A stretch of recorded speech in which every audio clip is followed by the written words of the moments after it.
Dear Admin, hindi ko po alam kung mapapansin ninyo ang mensaheng ito dahil alam kong napakarami ninyong natatanggap na kwento araw-araw mula sa iba't ibang OFW sa iba't ibang panig ng mundo. Ngunit sa edad kong 50 taong gulang ngayon, pakiramdam ko ay panahon na upang ibahagi ko rin ang kwentong matagal ko nang itinatago sa aking puso. Hindi para humingi ng awa, hindi para sisihin ng sinuman, kundi para ipaalala sa mga kababayan nating OFW na minsan kahit gaano kadilim ang buhay, may paraan pa rin ang Diyos upang dalhin tayo sa liwanag.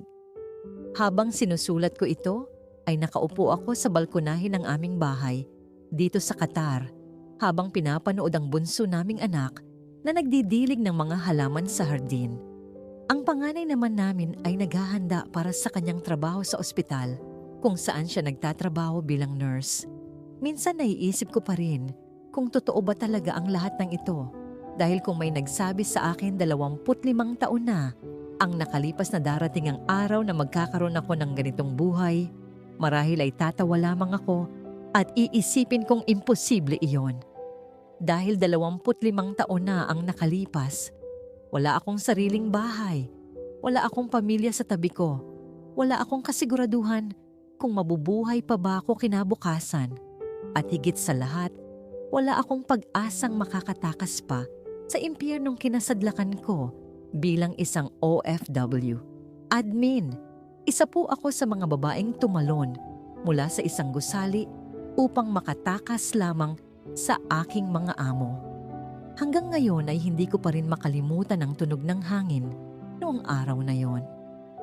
Hindi ko makalimutan ang pakiramdam ng takot habang nakatingin ako sa ibaba at nagtatanong sa sarili kung iyon na ba ang huling araw ng buhay ko. Maraming tao ang nagsasabing matapang daw ako dahil nagawa kong tumalon. Ngunit ang totoo, hindi po ako matapang noon. Takot na takot ako. Sobrang takot ko lamang sa buhay na naghihintay sa akin sa loob ng bahay na yon, kaya mas pinili kong sumugal kaysa manatiling nakakulong. Ngayon, kapag nakikita ko ang aking mga anak na masayang nagtatawanan sa hapagkainan, minsan ay napapahinto ako at naiisip kung paano kaya kung hindi ako nabuhay noong araw na yon. Paano kaya kung hindi ako nakaligtas? Paano kaya kung hindi ako nabigyan ng pangalawang pagkakataon? Marahil ay wala ang mga batang tinatawag akong mama ngayon.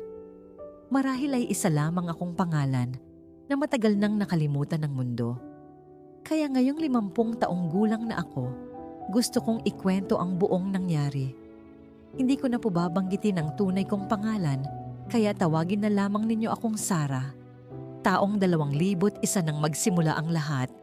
25 taong gulang lamang ako noon. Bata pa kumpara sa edad ko ngayon, ngunit pakiramdam ko noon ay pasan ko na ang buong mundo sa aking balikat. Tubong Bicol po ako at lumaki sa isang simpleng pamilya. Pangarap ko lamang noon ay magkaroon ng tahimik na buhay, maliit na tindahan sa aming bayan, at simpleng pamilya na magkakasama tuwing gabi sa hapagkainan. Ngunit hindi lahat ng pangarap ay nagkakatotoo ayon sa plano natin. Maaga akong nabuntis at maaga ring natutunan kung gaano kahirap ang buhay kapag kulang ang pera at sobra ang responsibilidad. Ang dating masayahing babae na maraming pangarap ay unti-unting napalitan ng isang inang araw-araw na iniisip kung saan kukuha ng pambayad sa kuryente, tubig at pagkain kinabukasan. Noong mga panahong iyon, hindi pa uso ang online jobs, hindi pa ganon karami ang oportunidad sa probinsya, at para sa maraming Pilipino, ang tanging paraan upang mabago ang buhay ng pamilya ay ang mangibang bansa. Isa ako sa mga naniwala roon. Naalala ko pa ang araw na unang dumating ang recruiter sa aming bayan. Para siyang nagdala ng pag-asa sa maraming nanay na tulad ko. Magandang sahod, libreng tirahan, libreng pagkain, at posibilidad na makapag-ipon para sa kinabukasan ng pamilya. Qatar ang bansang inaalok nila noon at halos lahat ng nakapaligid sa akin ay sinasabing mas swerte raw ang mapupunta roon. Hindi ko alam kung dapat ba akong matuwa o matakot. Hindi pa ako nakakasakay ng eroplano noon. Hindi pa ako nakakalabas ng Pilipinas kahit minsan. Ngunit mas malaki ang takot ko sa kahirapan kaysa sa takot ko sa ibang bansa. Matapos ang ilang buwang proseso, medical, seminar at napakaraming papeles, dumating din ang araw ng pag-alis ko. Hanggang ngayon ay sariwa pa rin sa alaala ko ang Naya noong gabing yon. Ang daming umiiyak, ang daming naglalambingan, ang daming mga batang mahigpit na nakakapit sa kanilang mga magulang na paalis ng bansa. Doon ko unang naintindihan na ang pagiging OFW ay hindi lamang trabaho. Isa itong sakripisyo, isa itong pagsusugal, at para sa iba, isa itong paglalakad papunta sa isang buhay na hindi nila alam kung magiging maganda ba o magiging bangungot. Habang naghihintay kami ng boarding call, may isang matandang babae na umupo sa tabi ko. Tinanong niya ako kung first time ko raw bang aalis ng bansa. Nang tumango ako ay ngumiti siya at sinabing huwag daw akong matakot dahil mababait naman daw ang karamihan sa mga amo sa Middle East. Hanggang ngayon ay naaalala ko pa rin ang mga salitang yon. Dahil ilang buwan lamang matapos kong makarating sa Qatar, ay mapapatunayan kong hindi lahat ng OFW ay pare-pareho ng kapalaran. Mahigit 9 na oras ang biyahe namin bago tuluyang lumapag ang eroplano sa Doha International Airport. Nang makita ko ang mga ilaw ng lungsod mula sa bintana ng eroplano, ay para akong batang namamangha sa panibagong mundo na bubungad sa akin. Napakalinis ng mga kalsada, napakaraming ilaw, napakaraming gusali. At sa unang pagkakataon sa buhay ko, naniwala akong baka nga tama ang naging desisyon kong umalis ng Pilipinas. Paglabas ko ng airport ay sinalubong ako ng isang lalaking nasa halos 40 taong gulang. Siya si Sir Khalid, ang magiging amo ko. Magalang siyang ngumiti at tinulungan akong buhatin ang aking maliit na maleta. Hindi siya gaanong nagsasalita, ngunit magaan ang pakiramdam ko sa kanya. Sa buong biyahe papunta sa kanilang bahay, ay paulit-ulit niyang sinasabing, huwag daw akong kabahan dahil bahagi na raw ako ng kanilang tahanan. Noong mga panahong yon, hindi ko alam kung gaano kahalaga ang mga salitang yon sa akin. Pagdating namin sa bahay ay mas lalo akong namangha. 3 palapag ang bahay. May malaking gate, may hardin sa harapan, at may napakalawak na sala na halos kasing laki na ng buong bahay namin sa Pilipinas. Doon ko unang nakilala ang asawa niyang si Nadia. Maganda siya, elegante, at napakahusay manamit. Sa unang tingin ay iisipin mong mabait siyang tao. Ngumiti siya sa akin ng gabing iyon at tinanong kung pagod ba raw ako sa biyahe. Nang tumango ako ay sinabi niyang magpahinga na raw muna ako at bukas na lamang kami mag-uusap tungkol sa aking trabaho. Noong gabing yon, natulog akong may ngiti sa labi. Pakiramdam ko ay sinuwerte ako. Pakiramdam ko ay isa ako sa mga OFW na nakahanap ng mababait na amo. Hindi ko alam na ilang linggo lamang ang lilipas bago magsimula ang pinakamadilim na kabanata ng buhay ko. At hindi ko rin alam na ang bahay na yon na una kong tinawag na pangalawang tahanan ay siya ring magiging dahilan kung bakit darating ang araw na pipiliin kong tumalon mula sa isang gusali kaysa manatili pa roon kahit isang araw pa. Hindi ko alam noon na ang totoong pagkatao ng aking mga amo ay hindi pa pala nagsisimulang magpakita. At higit sa lahat, hindi ko alam na ang lalaking unang sumalubong sa akin sa airport ay magiging isa sa pinakamahalagang tao sa aking buhay pagkalipas ng maraming taon. Ngunit sa mga panahong iyon, isa lamang siyang amo at isa lamang akong kasambahay na nangangarap makapag-ipon at makauwi balang araw sa Pilipinas. Hindi ko alam na malapit nang magbago ang lahat. Kinabukasan ng unang gabi ko sa Qatar ay maaga akong nagising dahil sa kaba at excitement. Gusto kong mapatunayan agad sa aking mga amo na tama ang naging desisyon nilang kunin ako bilang kasambahay. Paglabas ko ng aking maliit na kwarto sa likod ng kusina ay nadatnan ko na si Madam Nadia na naghahanda ng almusal para sa mga bata habang si Sir Khalid naman ay nakaupo sa hapagkainan at nagbabasa ng dyaryo. Ngumiti si Madam Nadia nang makita ako at ipinakita niya sa akin ang mga dapat kong gawin sa loob ng bahay. Hindi naman ako nabigla dahil sanay na rin ako sa gawaing bahay sa Pilipinas. Ang paglilinis ng sala, paghuhugas ng pinggan, paglalaba, pamamalansya at pagtulong sa pag-aalaga ng mga bata ay normal lamang para sa akin. Sa katunayan, masaya pa nga ako noon dahil pakiramdam ko ay mababait ang napuntahan kong amo kumpara sa mga kwentong naririnig ko mula sa ibang OFW bago ako umalis ng bansa. Lumipas ang unang linggo ng walang problema. Tuwing umaga ay nagkakape si Sir Khalid bago pumasok sa trabaho, habang si Madam Nadia naman ay inihahatid ang mga bata sa paaralan. Minsan pa nga ay tinatanong nila ako kung kumusta na ako at kung naninibago pa ba ako sa Qatar. Unti-unti akong nakahinga ng maluwag dahil naniwala akong isa ako sa mga mapapalad na OFW na napunta sa disenteng pamilya. Ngunit napansin kong habang lumilipas ang mga araw ay parang may unti-unting nagbabago kay Madam Nadia. Noong una ay ang paglilinis lamang ng bahay ang trabaho ko, ngunit makalipas ang ilang linggo ay nadagdagan ito ng paglilinis ng sasakyan tuwing umaga. Pagkatapos noon ay ako na rin ang magdidilig ng mga halaman sa hardin at mag-aalaga sa alagang pusa ng pamilya. Kalaunan ay ako na rin ang namimili ng mga gamit sa grocery kasama si Madam Nadia at ako na rin ang inaasahang magbuhat ng mga mabibigat na pinamili pa uwi sa bahay. Hindi naman ako nagreklamo. Kailangan ko ang trabaho. Kailangan ako ng pamilya ko sa Pilipinas. Paulit-ulit kong sinasabi sa sarili ko na normal lamang yon at bahagi yon ng pagiging OFW. Ngunit habang tumatagal, ay mas lalo pang dumadami ang trabaho ko habang mas kumukonti ang oras ng pahinga ko. Kung dati ay 9:00 ng gabi ako natatapos sa trabaho, naging 11:00 ito. Pagkaraan ng ilang linggo ay umaabot na ako ng 12:00 ng hating gabi sa pamamalansya ng mga damit ng buong pamilya habang gigising naman ako kinabukasan ng 5:00 ng umaga upang maghanda ng almusal. Isang umaga ay tinawag ako ni Madam Nadia sa sala. "Sarah, ibigay mo sa akin ang passport mo?" sabi niya.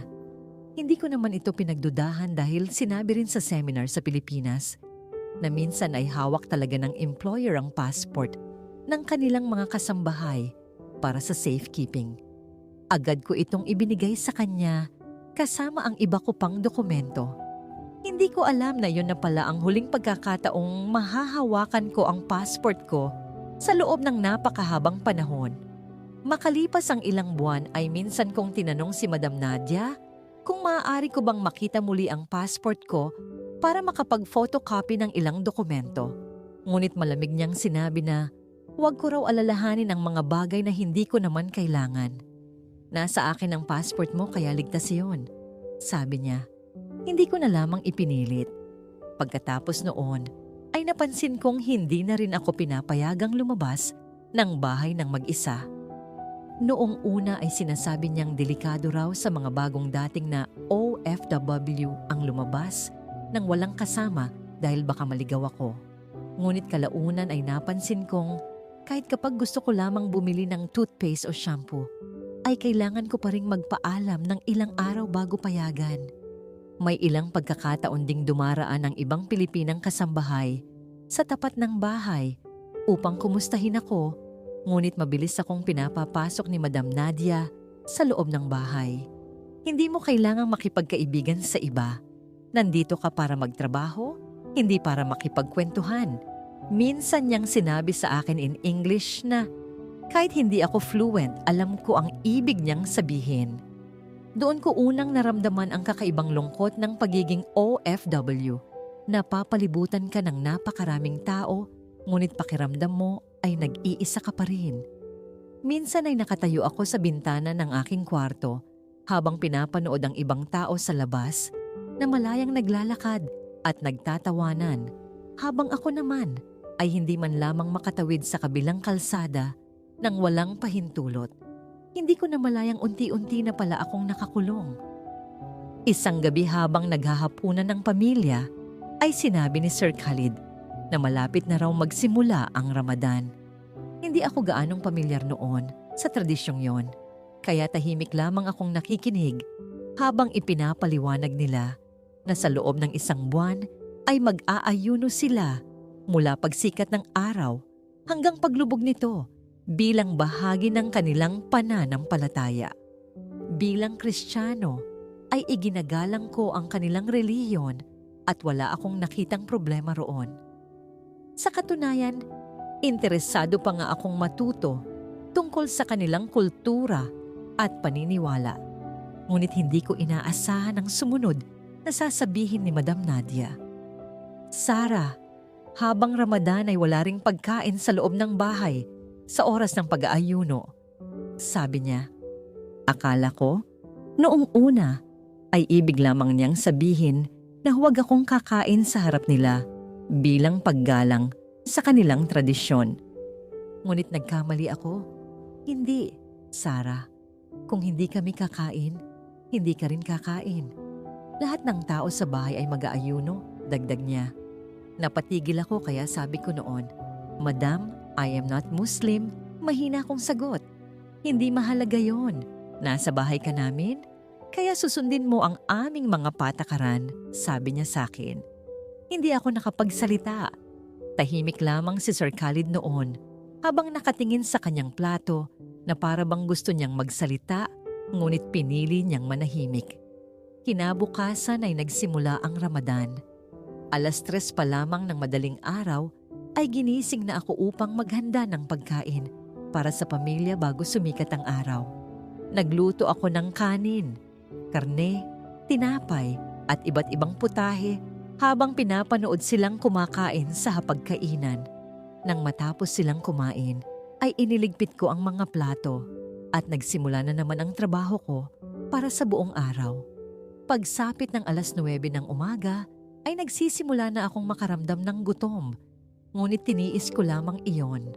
Pagsapit ng tanghali ay para akong nauubusan ng lakas.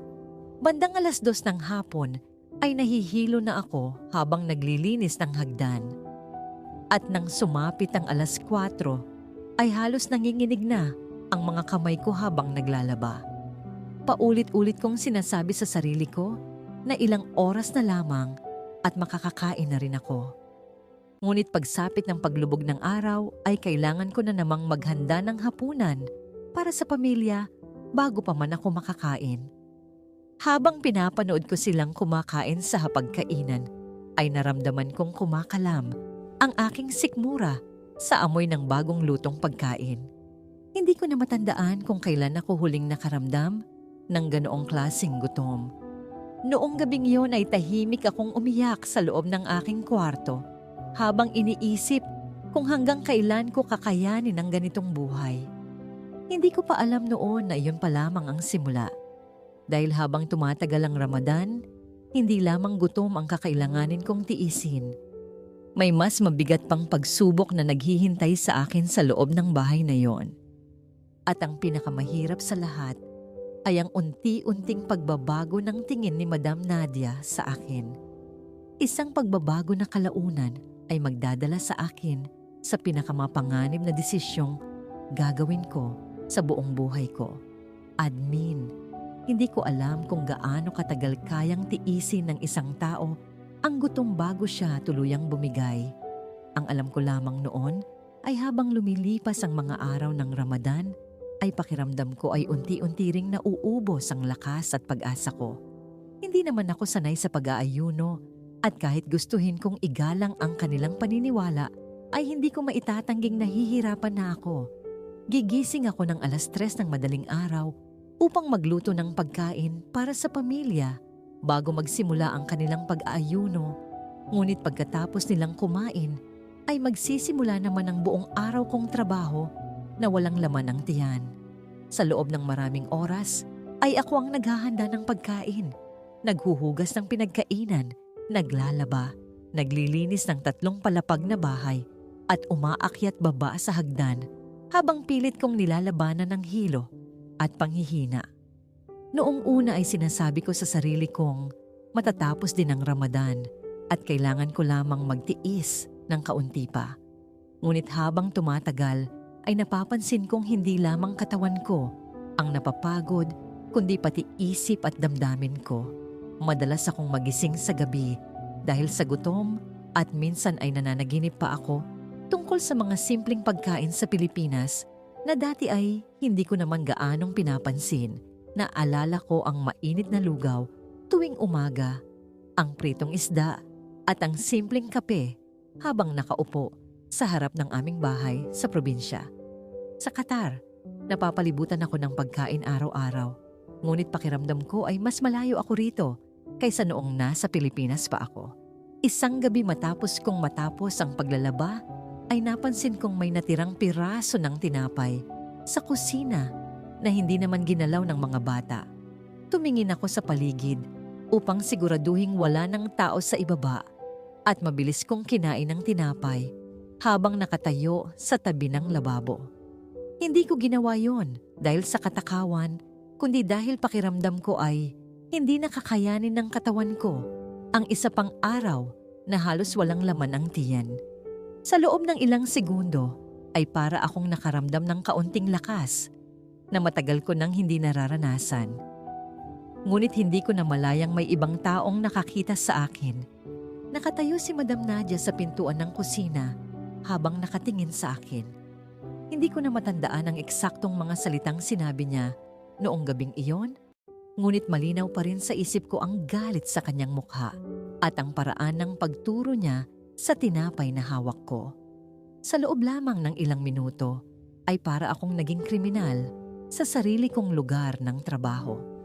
Ipinaliwanag kong gutom lamang ako at hindi ko na talaga kaya, ngunit para sa kanya ay hindi iyon sapat na dahilan. Mula sa simpleng pagkain ng natirang tinapay, ay naging usapin iyon ng kawalan ko raw ng respeto sa kanilang tahanan at sa kanilang relihiyon. Doon nagsimulang magbago ang lahat. Mula noon ay halos bawat kilos ko ay pinaghihinalaan na ni Madam Nadia. Kapag matagal akong nasa kusina, ay iniisip niyang may kinukuha akong pagkain. Kapag may nawawalang maliit na bagay sa bahay, ay ako agad ang unang tinatanong. Kahit kalaunan, ay makikita rin naman nila yon sa ibang lugar. Isang beses ay hindi makita ng isa sa mga bata ang laruan nito. At agad akong tinanong kung may nakita raw ba ako.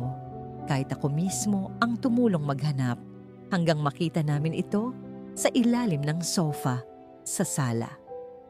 Wala mang direktang paratang noong mga unang pagkakataon. Nararamdaman kong unti-unti na akong tinitingnan bilang isang taong hindi mapagkakatiwalaan. Mas lalo pang lumala ang sitwasyon nang mapansin ni Madam Nadia na minsan ay kinukumusta ako ni Sir Khalid kapag nakikita niyang nahihirapan ako sa trabaho. Hindi naman mahaba ang mga pag-uusap namin at kadalasan ay simpleng tanong lamang kung kumain na ba ako o kung maayos ba ang pakiramdam ko. Minsan ay napansin niyang nahihilo ako habang nagdadala ng mga labada papunta sa itaas at siya mismo ang tumulong magbuhat ng basket. Sa akin noon ay normal lamang yon dahil employer ko siya at marahil ay naaawa lamang sa kalagayan ko. Ngunit iba pala ang tingin doon ni Madam Nadia. Unti-unti niyang sinisimulang iwasang maiwan kaming dalawa sa iisang lugar. Kapag may sasabihin si Sir Khalid tungkol sa trabaho, ay siya na mismo ang sumasagot para sa akin. Kapag may pagkakataong nagtatanong si Sir Khalid kung nakakakain ba ako ng maayos, ay napapansin kong nag-iiba ang ekspresyon ng kanyang asawa. Minsan ay narinig ko pa silang nagtatalo sa kanilang silid kahit hindi ko maintindihan ang karamihan sa kanilang pinag-uusapan dahil Arabic ang gamit nilang wika. Ngunit kahit hindi ko naiintindihan ang mga salita, Naiintindihan ko ang tono ng boses ni Madam Nadia at ang galit na unti-unti niyang ibinabaling sa akin. Hindi nagtagal ay direkta na niya akong inakusahan ng mga bagay na hindi ko naman kailanman naisip gawin. Sa kanyang paningin ay ginagamit ko raw ang aking sitwasyon upang makuha ang simpatsya ng kanyang asawa. Pakiramdam ko noon ay parang bigla akong naging kontrabida sa isang kwentong hindi ko naman alam kung paano nagsimula. Paano ko aagawin ng isang lalaking halos hindi ko naman nakakausap at itinuturing ko lamang na employer? Paano ko maiisip ang ganoong bagay samantalang ang laman ng isip ko araw-araw ay kung paano matatapos ang trabaho at kung paano makakatagal hanggang sa susunod na sahod? Si Sir Khalid naman ay ilang beses ko ring narinig na nagsasabing hindi tama ang paraan ng pagtrato sa akin. Hindi man niya ito sinasabi sa harap ko, ramdam kong may mga pagkakataong sinusubukan niyang ipagtanggol ako. Ngunit sa halip na humupa ang galit ni Madam Nadia, ay tila lalo lamang itong lumalala. Sa bawat pagtatanggol na ginagawa ng kanyang asawa, ay mas lalo niyang pinaniniwalaang may masamang intensyon ako. Doon ko unang naisip na minsan, kahit wala kang ginagawa, ay maaari ka pa ring maging sentro ng galit ng ibang tao. Habang lumilipas ang mga linggo, ay nagsimula na rin akong mawalan ng pag-asang may magbabago pa sa sitwasyon ko. Hawak ni Madam ang passport ko. Wala akong kakilala sa Qatar. Hindi ako pinapayagang lumabas ng mag-isa at wala rin akong paraan upang makipag-ugnayan sa pamilya ko sa Pilipinas, maliban sa mga pagkakataong pinapayagan nila akong tumawag. Sa unang pagkakataon, mula nang dumating ako, ay naramdaman kong tunay akong nakakulong. Tuwing gabi bago matulog ay nakatingin lamang ako sa maliit na bintana ng aking kwarto at pinapanood ang mga ilaw ng lungsod sa malayo. Napakalapit ng mundo sa labas, ngunit pakiramdam ko ay napakalayo ko rito. Minsan ay naiisip kong tumakbo palabas ng bahay at humingi ng tulong, ngunit agad ko ring naaalala na wala akong passport, wala akong pera, at wala akong alam na pupuntahan. Sa mga panahong iyon ay nagsimula akong matakot, hindi lamang sa aking mga amo, kundi pati sa posibilidad na baka wala na talaga akong matatakbuhan. At sa kabila ng lahat ng iyon, hindi ko pa rin alam na ang pinakamahirap na bahagi ng kwento ko sa Qatar ay hindi pa pala nangyayari. Hindi na lamang gutom ang problema ko noon, hindi na lamang pagod. Ang mas mabigat pala sa lahat ay ang pakiramdam na araw-araw ay kailangan mong patunayan ang iyong pagiging inosente sa mga kasalanang hindi mo naman ginawa. Minsan ay may nawawalang gamit sa bahay at ako agad ang unang tinatanong. Kapag hindi maganda ang mood ni Madam Nadia, ay tila ako ang nagiging dahilan ng kanyang galit. Kahit wala naman akong ginagawa, kundi ang tapusin ang mga trabaho ko sa loob ng bahay. Dumating pa sa puntong pinagbawalan na niya akong pumasok sa ilang bahagi ng bahay kapag wala siya dahil natatakot daw siyang may mawala na naman. Isang gabi habang naghahanda ako ng hapunan ay napansin kong may kakaibang tensyon sa loob ng bahay. Hindi ko man naiintindihan ang wikang ginagamit ni Sir Khalid at Madam Nadia kapag nag-uusap sila. Malinaw pa rin sa akin na nagtatalo sila dahil sa lakas ng kanilang mga boses. Ilang minuto ang lumipas bago bumaba si Madam Nadia sa kusina at agad akong tinawag. Hindi ko na maalala ang eksaktong mga salitang sinabi niya, ngunit malinaw pa rin sa alaala ko ang paraan ng pagtitig niya sa akin na para bang ako ang dahilan ng lahat ng problema sa kanilang tahanan. Sa unang pagkakataon, ay direkta niya akong inakusahan na ginagamit ko raw ang awa ng kanyang asawa upang makuha ang simpatya nito. Sinabi niyang napapansin daw niya ang mga pagkakataong kinukumusta ako ni Sir Khalid at ang mga pagkakataong tinutulungan niya akong magbuhat ng mabibigat na gamit. Para sa kanya ay hindi iyon simpleng kabaitan ng isang employer, kundi bahagi raw ng plano kong sirain ang kanilang pamilya. Hindi ako makapaniwala sa mga naririnig ko noon dahil ni minsan ay hindi pumasok sa isip ko ang ganoong bagay. Sa mga panahong iyon, Ang pinakamalaki kong pangarap ay makauwi lamang sa Pilipinas nang ligtas at may kaunting ipon para sa anak kong naiwan sa probinsya. Sinubukan kong ipaliwanag ang sarili ko, ngunit mas lalo lamang siyang nagalit. Sa gitna ng aming pag-uusap ay dumating si Sir Khalid at kahit hindi ko maintindihan ang lahat ng kanilang sinabi sa isa't isa, ay ramdam kong muli niya akong ipinagtatanggol. Ngunit sa halip na humupa ang sitwasyon ay tila lalo lamang lumala ang galit ni Madam Nadia. Sa kanyang paningin ay ang pagtatanggol ng kanyang asawa sa akin ay lalo lamang nagpapatunay sa kanyang mga hinala. Makalipas ang ilang araw ay nangyari ang insidenteng tuluyang nagpabago sa lahat. Habang nililinis ko ang isa sa mga silid sa ikalawang palapag, ay napansin ni Madam Nadia na nawawala ang isa niyang alahas. Hindi ko alam kung saan ito napunta, ngunit bago pa man magsimula ang paghahanap, ay alam ko nang ako ang unang pagbibintangan. Hinanap nila ang alahas sa buong bahay at nang hindi ito agad makita, ay direkta niya akong inakusahan na kinuha ko ito. Hindi ko alam kung paano ko ipapaliwanag ang pakiramdam ng isang taong alam niyang wala siyang kasalanan, ngunit wala ring paraan upang patunayan yon. Sa loob ng ilang minuto, ay para akong naging estranghero sa sarili kong buhay habang pinapanood ang mga taong hindi ko naman kadugo na husgahan ako bilang magnanakaw. Kalaunan ay natagpuan din ang alahas sa loob ng isa sa mga drawer sa kanilang silid. Ngunit sa halip na humingi ng tawad, ay tila lalo lamang lumalim ang galit ni Madam Nadia sa akin. Pakiramdam ko noon ay kahit anong gawin ko ay mali na sa kanyang paningin. Kung magsasalita ako ay mayabang ako. Kung mananahimik ako ay may tinatago ako.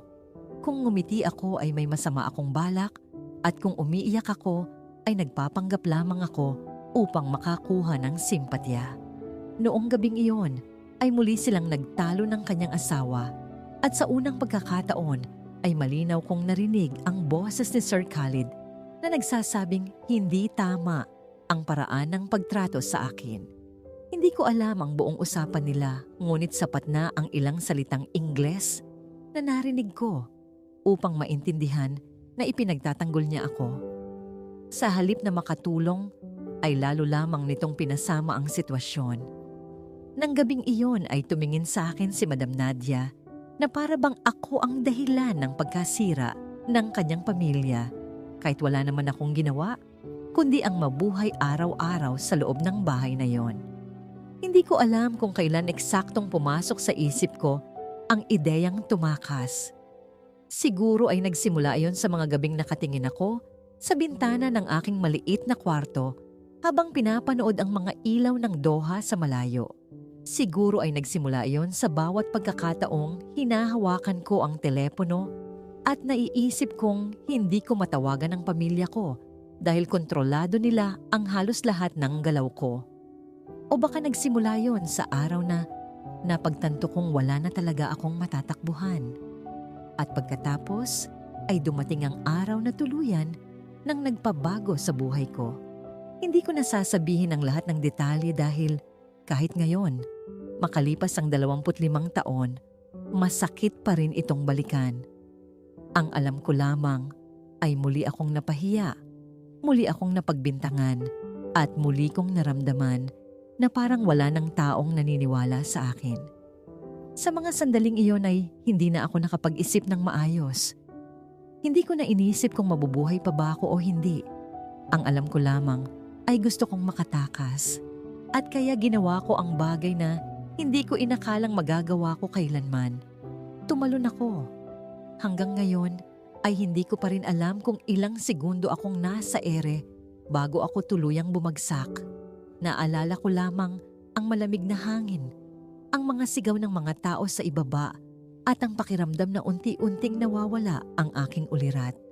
Pagmulat ko ng mga mata ay puting kisame na ang una kong nakita at mga tunog ng makina ang pumapaligid sa akin. Hindi ko alam kung ilang araw akong walang malay. Hindi ko alam kung mabubuhay pa ba ako. Hindi ko alam kung nasa Qatar pa ba ako o nakauwi na sa Pilipinas. Ang alam ko lamang ay nang tuluyan kong mabuksan muli ang aking mga mata at igalaw ang aking ulo, may isang taong tahimik na nakaupo sa tabi ng aking kama. Si Sir Khalid yun. Sa unang pagkakataon mula nang mangyari ang lahat, ay nakita ko ang pagod sa kanyang mukha at ang lungkot sa kanyang mga mata. Doon ko rin unang nalaman na siya pala ang tumulong sa pag-asikaso ng mga dokumento ko, sa pakikipag-ugnayan sa embahada at sa pagtiyak na may mag-aalaga sa akin habang ako ay nasa ospital. At doon ko unang naitanong sa sarili ko kung bakit. Bakit sa lahat ng taong maaaring tumalikod sa akin noong mga panahong iyon, siya pa ang piniling manatili? Admin, hanggang ngayon ay hindi ko pa rin alam kung ilang araw akong nanatiling walang malay matapos ang nangyari.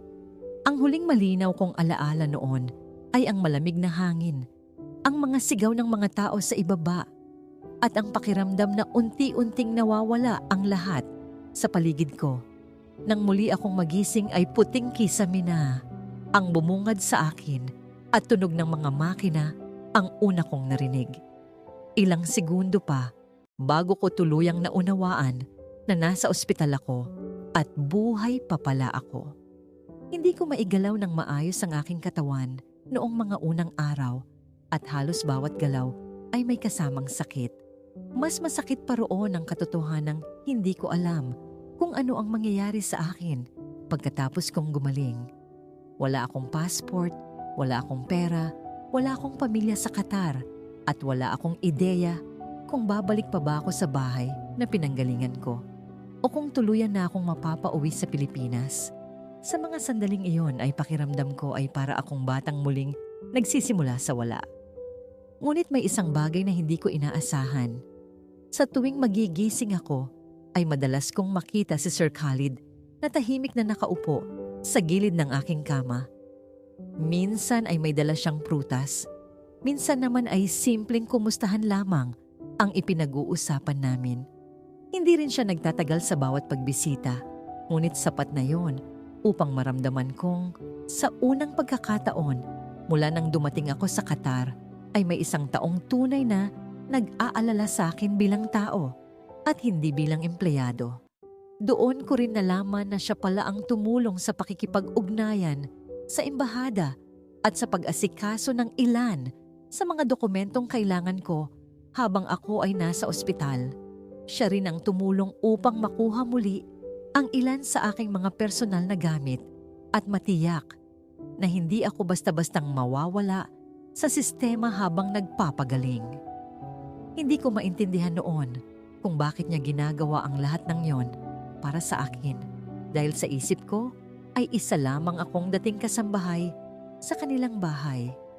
Habang lumilipas ang mga linggo ay unti-unti rin kaming nagkakaroon ng pagkakataong mag-usap ng mas mahaba. Doon ko unang nalaman na matagal nang may problema ang pagsasama nila ni Madam Nadia bago pa man ako dumating sa kanilang buhay. Marami na pala silang hindi pagkakaunawaan at marami na ring pagkakataong muntik nang tuluyang masira ang kanilang relasyon. Ang nangyari sa akin ay hindi nagsimula ng problema nila, ngunit iyon ang naging pangyayaring tuluyang naglantad ng mga bagay na matagal na nilang hindi naaayos bilang mag-asawa. Hindi ko na rin inusisa pa ang mga detalye dahil alam kong hindi ko na yon dapat pang pakialaman. Ang tanging mahalaga sa akin noon ay ang makarecover at makahanap ng paraan upang maipagpatuloy ang buhay ko. Matapos ang ilang buwan ay natapos din ang mga proseso at tuluyan akong nakalabas sa poder ng aking dating mga amo. Ilang beses kong naisip na umuwi na lamang sa Pilipinas at kalimutan ang lahat ng nangyari sa Qatar. Ngunit sa mga panahong iyon ay wala pa rin akong sapat na ipon upang magsimula muli. Sa tulong ng embahada at ilang kababayan nating OFW ay nakahanap ako ng bagong trabaho sa ibang pamilya at unti-unti kong sinubukang buuin muli ang sarili ko. Akala ko noon ay doon na matatapos ang lahat ng koneksyon namin ni Sir Khalid. Ngunit nagkamali ako. Paminsan-minsan ay kinukumusta niya ako upang malaman kung maayos ba ang bago kong trabaho at kung may kailangan ba akong tulong.